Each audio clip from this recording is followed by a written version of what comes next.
for wanting to live some kind of bulletproof life is by making a choice to keep the power and not to have so much of a reaction which happens to us. And to be able to have a kind of bulletproof life is to be clear that it's your choice to react and your choice to make that release. And I didn't realise that me being mad at somebody or somebody who criticises me and finding these scenarios quite offensive, and me becoming upset or stressed out, that you give your power away. We give our energy away when we're upset and when we're learning some, being able to learn some strategies to learn to not give our energy away and being able to keep our power, then you're empowered, which can lead towards a bulletproof life. And one of the first things to realise is my purpose. Living my purpose, knowing what my purpose is, and we all have a purpose. Whether it be as simple as love, which, as Viktor Frankl speaks of, Man's Search for Meaning, talks about that love is the most powerful purpose we can ever have. So when you are grounded and in your purpose, you can't be knocked down. Having a responsibility as well, but we don't realise that responsibility is also our interpretation.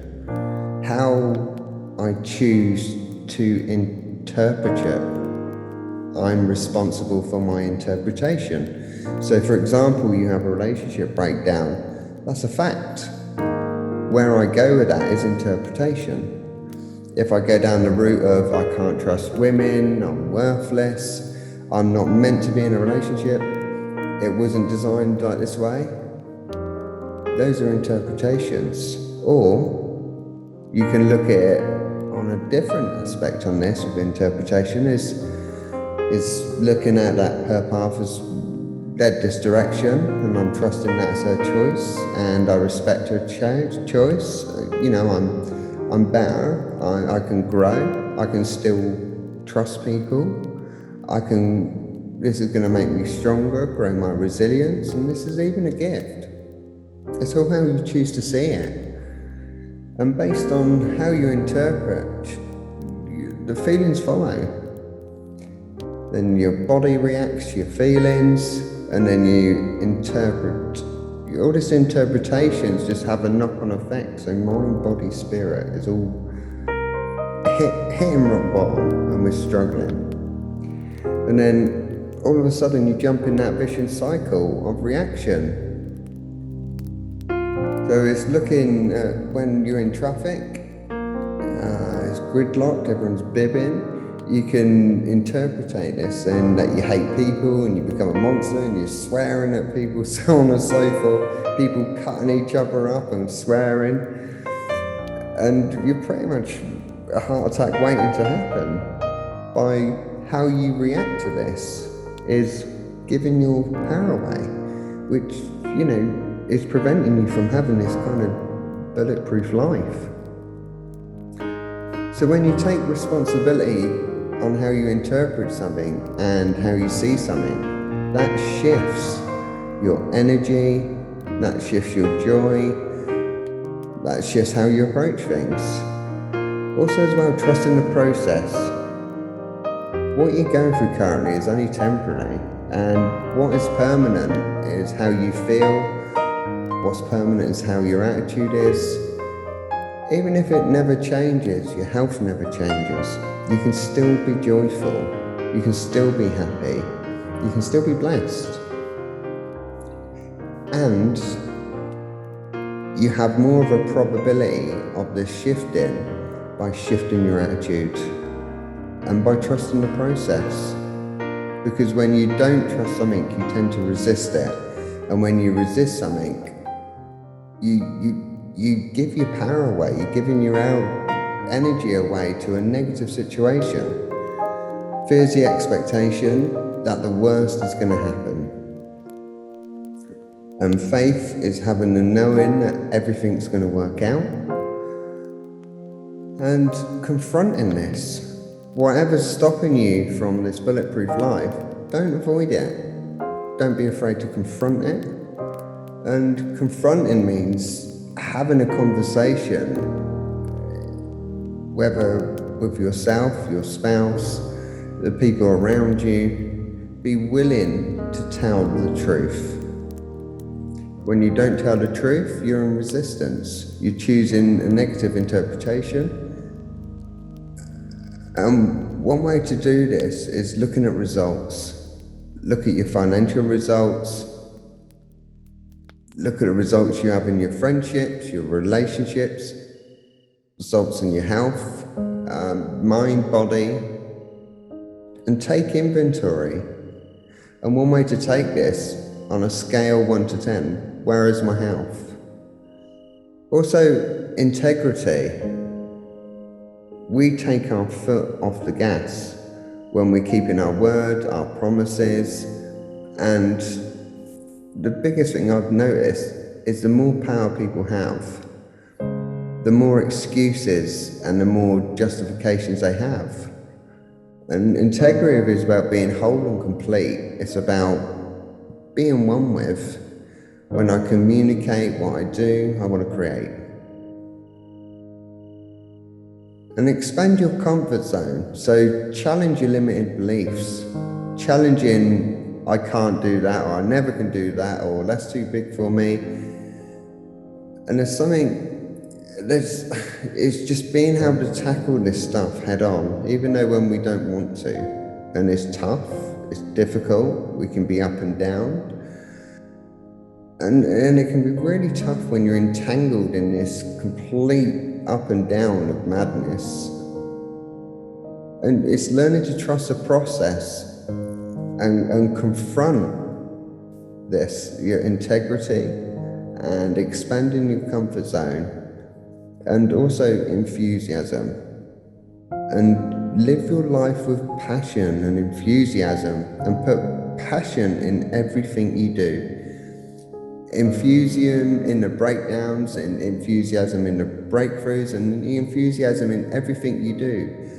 And that can be infectious and contagious, and people want to be a part of it.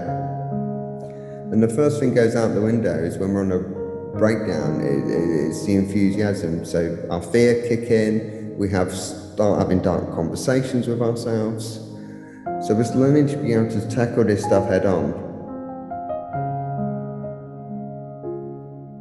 There's been times in my life when I've been down, I've been out, I've been afraid, I've looked up at the road ahead and been completely unsure. And I can say firsthand, when you're going through a situation like this, that it's essentially consumed you. It's all you see, it's all you think about, to the point where the good stuff and the opportunity all around you becomes transparent. You see right through it. It's the negative, it's the misfortune for a period of time that becomes your narrative, and it becomes a story. What if this is forever? What if I'm not as good as I want to be, or as they are? What if things don't work out? Never mind the fact that you've been here before and you've battled back. Never mind how far you've come. That takes a bit of a back seat to the discomfort that we feel right now, and that's the irrationality of the human mind. We forget that the lows create the highs. The temporary isn't forever, that you can't stand with any type of authority if you've never before fallen. Accomplishing anything is never just walking up and reaching a goal. It's about getting back up and over again, taking the bad breaks in stride and seeing the losses for what they are, necessary.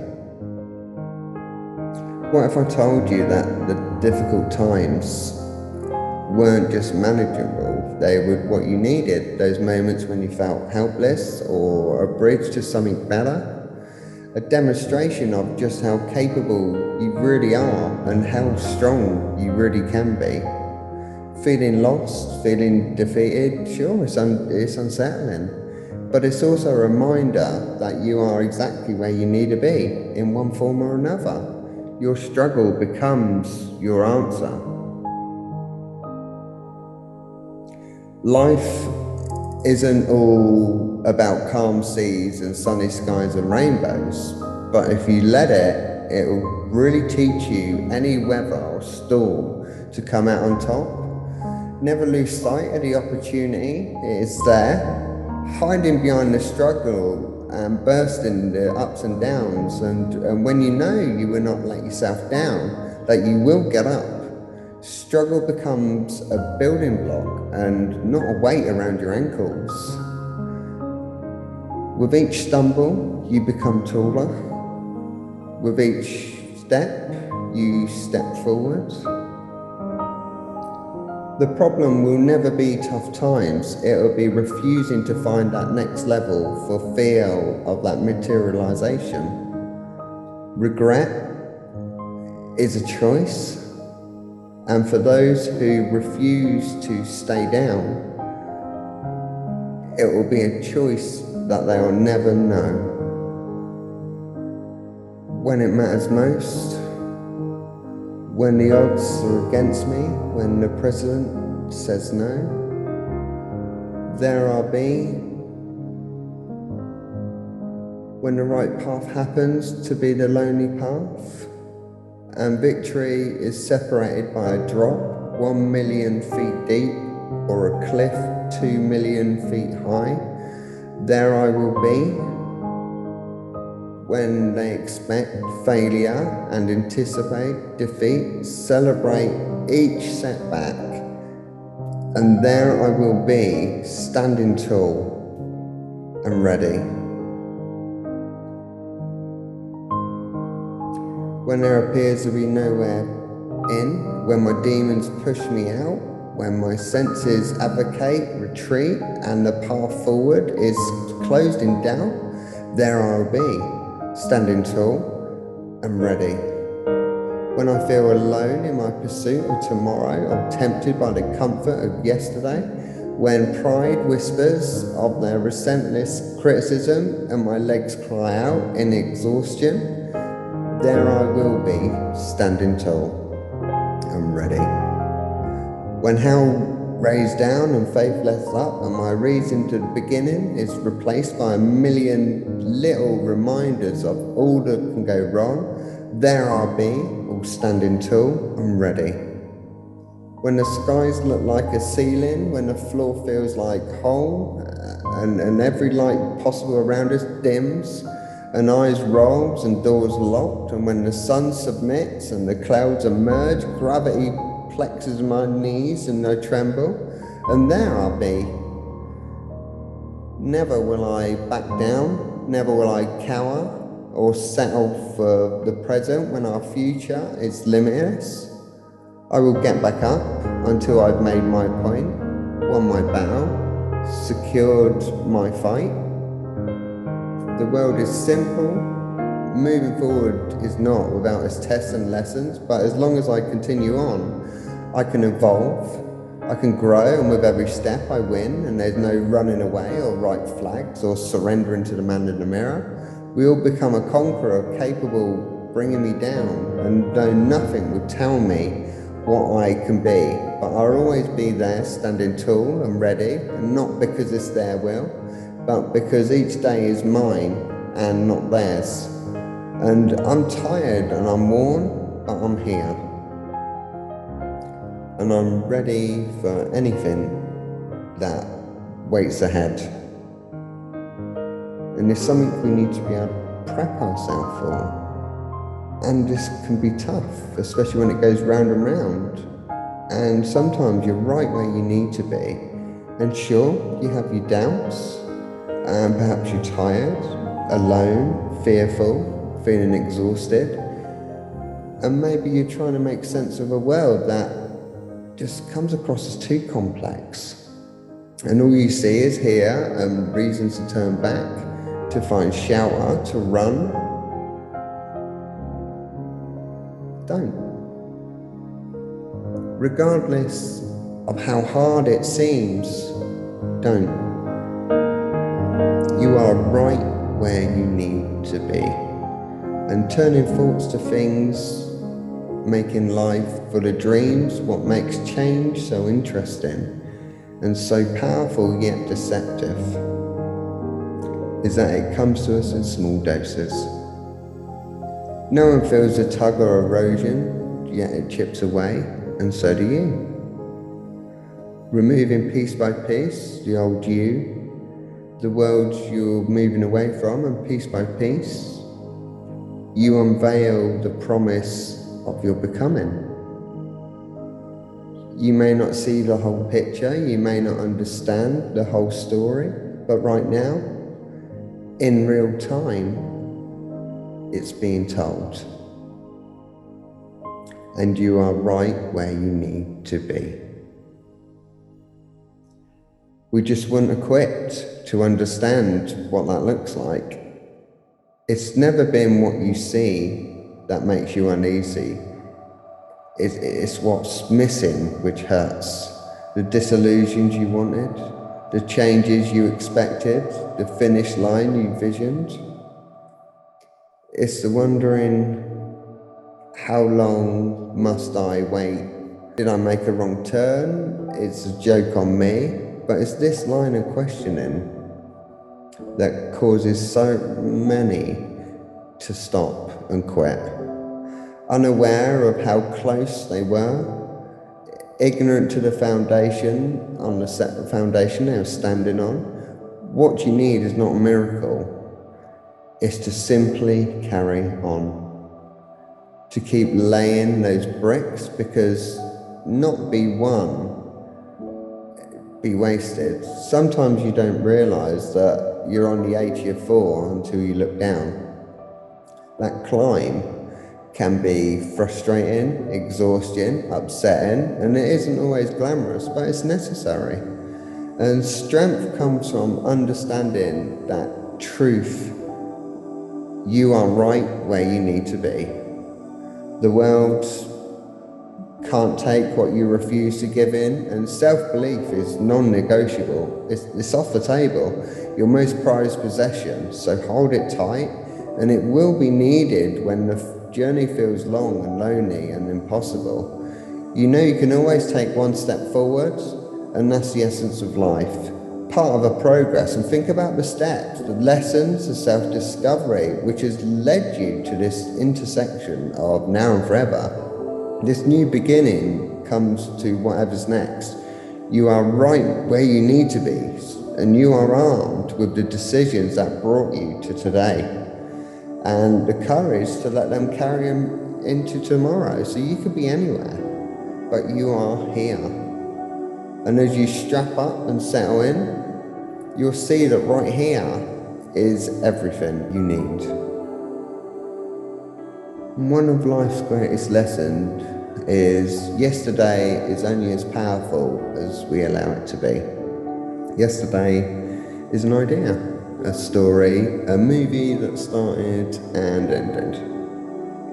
Now it's quite possible that story or that ending is disappointing for you, or it hurts, or to look back on, or perhaps a reminder of something which wasn't ideal and something you wanted to break away from.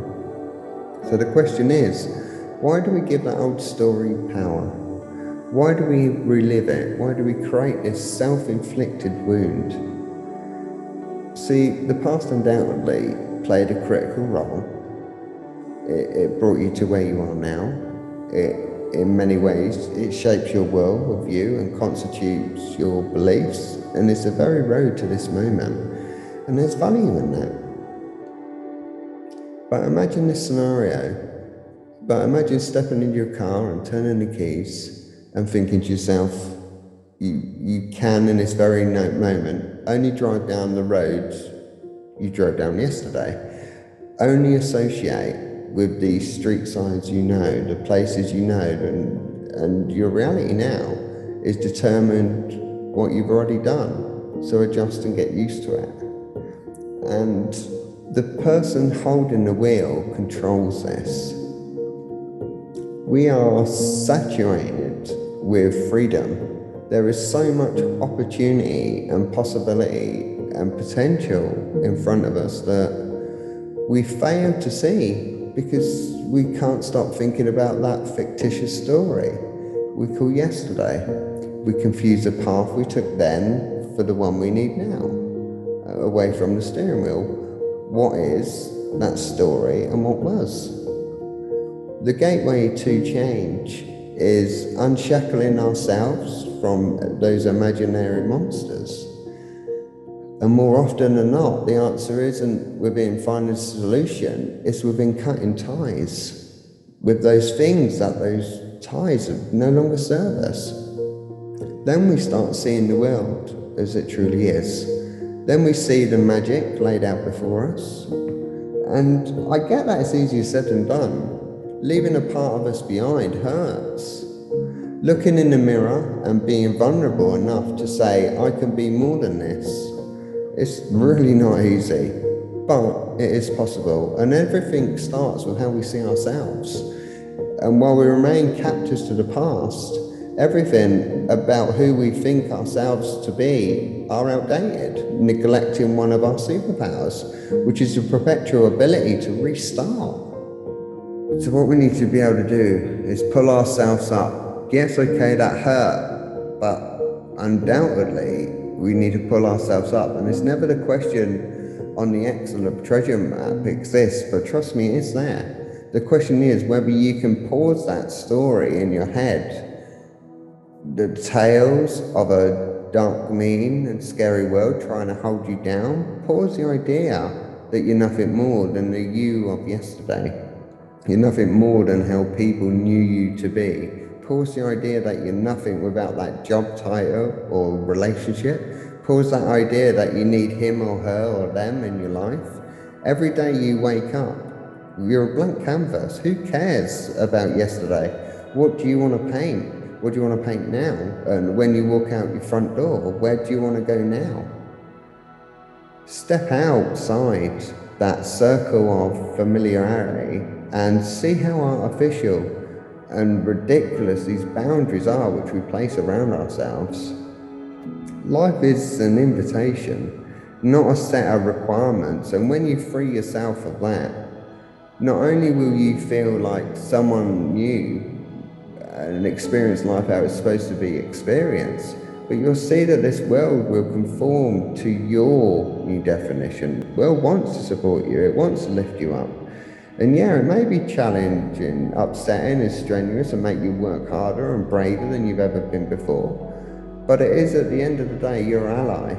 You just have to see your future self before it materializes when nobody else gets it. So move on from all that don't serve you, break away from the old rules, regulations and guidelines. And maybe you exhausted time and energy into creating this reality. Maybe it feels like a monumental piece of your identity. Maybe right now is the only security you have, fine. But my hope is that you can respect it and walk away and see it away as a sunken cost that it is. Just because you paid to get there doesn't mean you have to keep paying to make wrong decisions. Just because it took your time, it doesn't mean it's entitled to take your time. And just because it's part of your identity, it doesn't mean that it must be tomorrow. And just because it creates security doesn't mean it's right. You know, jails and steel bars are unbelievably secure. But today we need to be able to break free and leave the past in the past and setting our sights on the horizon.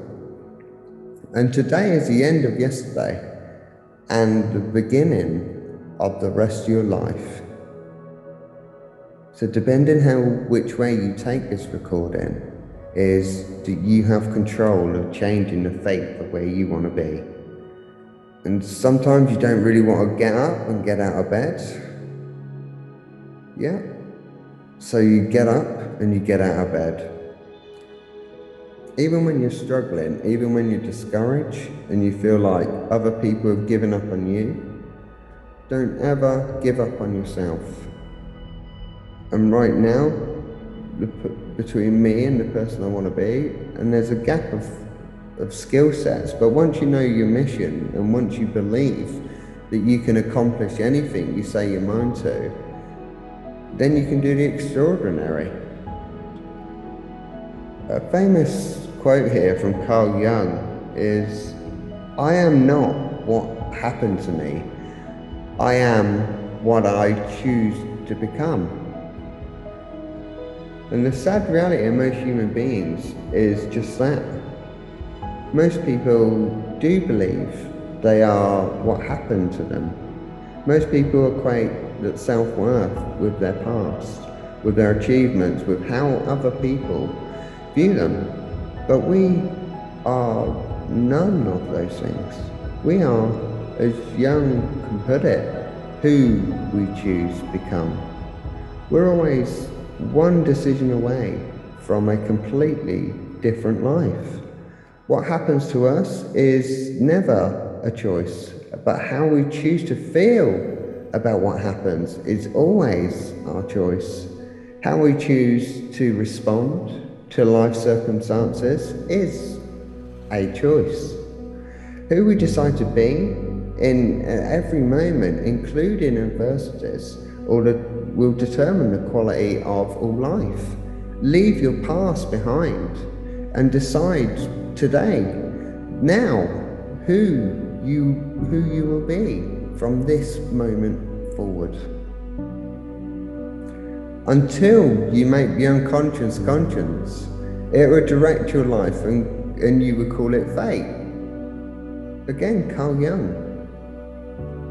Why do bad things keep happening to me, some may say? Why do the same negative people keep appearing in my life? The unconscious, or should I say subconscious, controls almost human behavior, and it's been said that all brain activity happens on a subconscious level. The problem is, most people do not understand this basic principle, and therefore are running their life on autopilot, repeating the same reactions and responses, and after repeating the same problems over and over again in a figure of 8 loop. And Einstein said the definition of insanity is doing the same thing over and over again and expecting a different result. Until you change your reactions and responses and actions you've conditioned into yourself consciously, you won't see a different outcome in your life. Until you learn why you're acting in a certain way, you'll never be able to act better. Until we learn why we feel a certain way on a consistent basis, we will not be able to consistently feel better in any way. You need to be able to step back and examine your life, examine you. What feelings, behaviors, habits, running on autopilot, what can you bring forward to light, into your consciousness, into your presence? If you can manage that, you can start changing those habits consciously. With repetition, you can reprogram these new habits, feelings, and behaviors into your new subconscious program. Better habits, better reactions, and better outcomes. As far as we're concerned, the sole purpose of human existence is to kindle a light in the darkness of mere being. Even a happy life cannot be without a measure of darkness, and the word happy would lose its meaning if it wasn't balanced by sadness. It's far better to take things as they come along, with patience. Without the contrast of sadness, happiness does not exist. Without dark, there is no light. A happy life, then, is not one without sadness or misery or failure or problems. A happy life, a full life, is a life with meaning. If you had in your possession every penny on earth and all the material possessions you desire, it would still not give you no guarantees of happiness, and certainly no meaning. You don't need things, money or possessions to have meaning, but meaning does make for a rich life. With meaning and purpose in your life, you can face the inevitable choice of challenges in life without fear.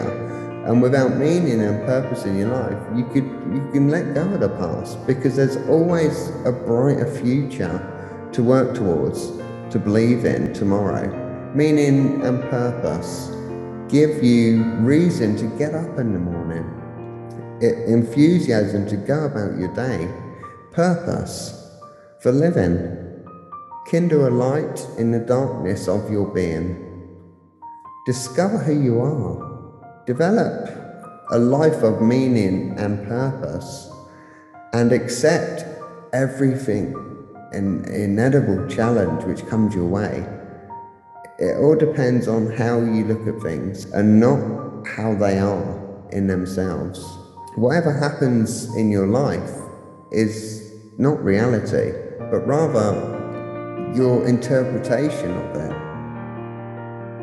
So let me repeat, whatever happens is not reality, but your interpretation of reality.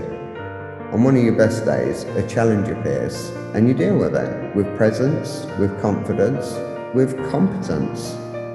Then the challenge disappears, perhaps even turns into a blessing, a new understanding.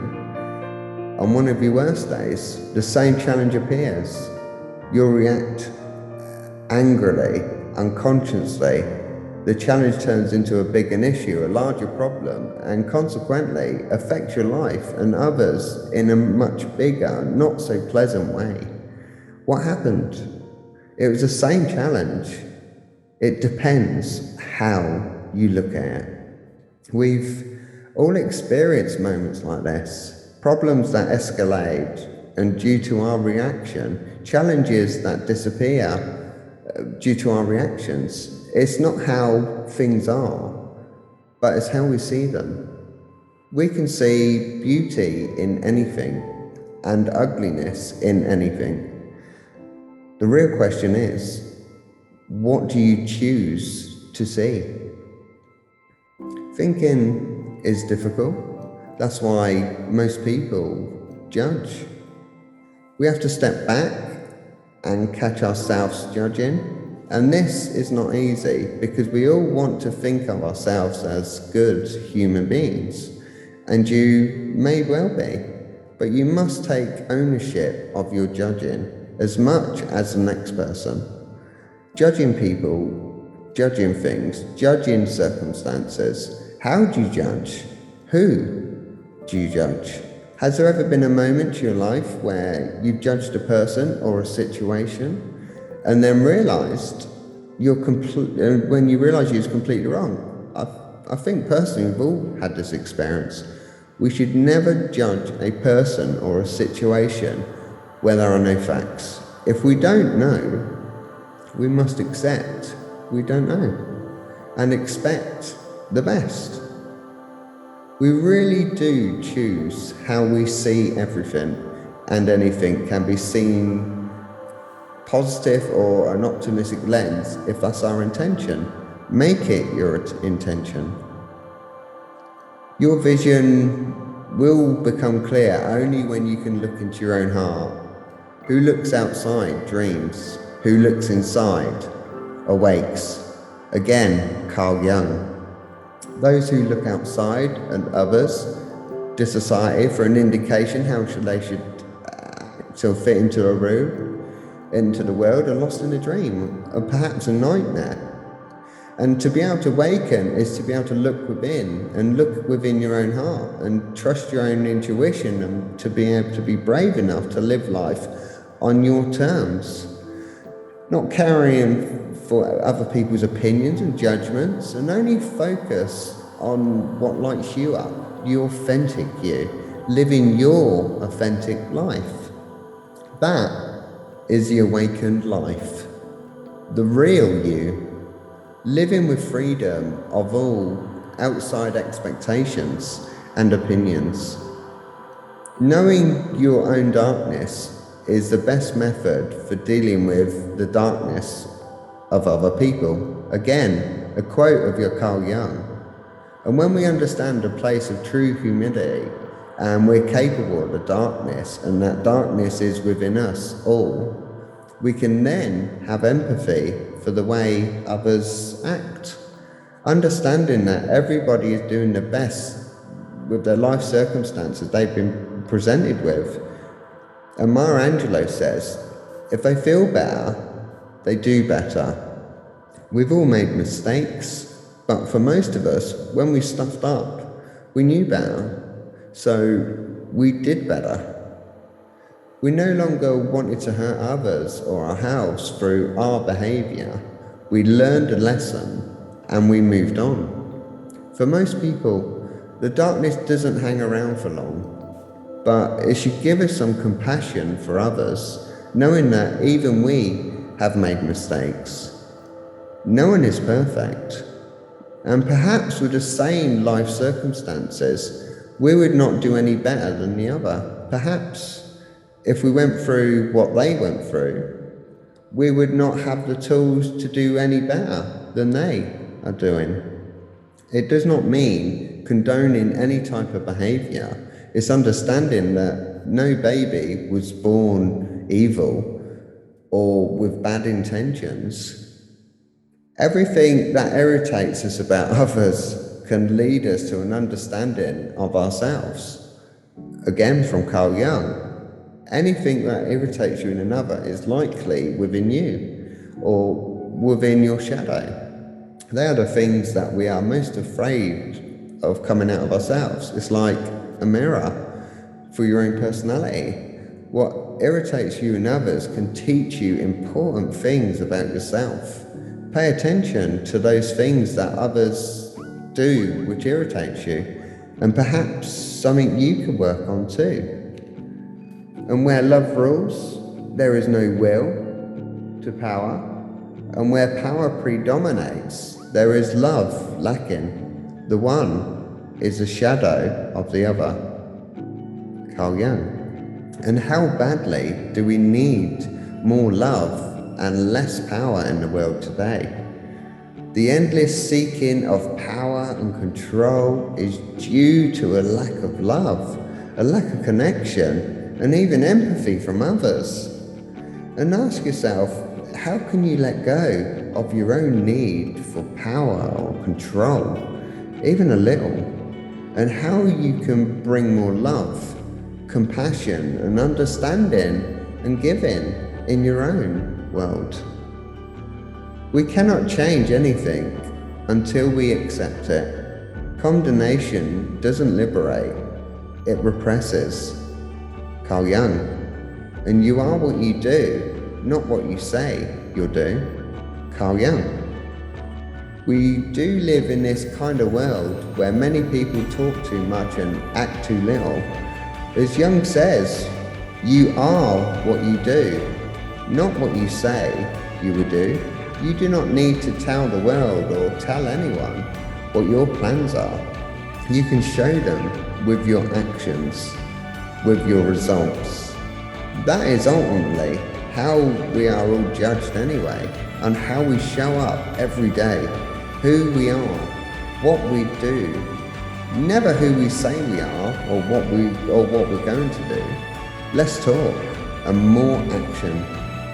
Leaving a need for validation behind and being who we intend to be, doing what we want to do, and letting the right people show up because of those choices. So I want to say thank you for listening to this podcast I've recently recorded, and as I say to most people, take from it what works for you, and just remember sometimes the world can be a cruel and difficult place. And sometimes we have to put our own wants and needs before anybody else. But there is always an upside when the tower eventually levels. Not only do we uncover our hidden resilience, but we can also rebuild anew with greater inner insight. Most importantly, hang in there. This moment will not last forever. Be safe.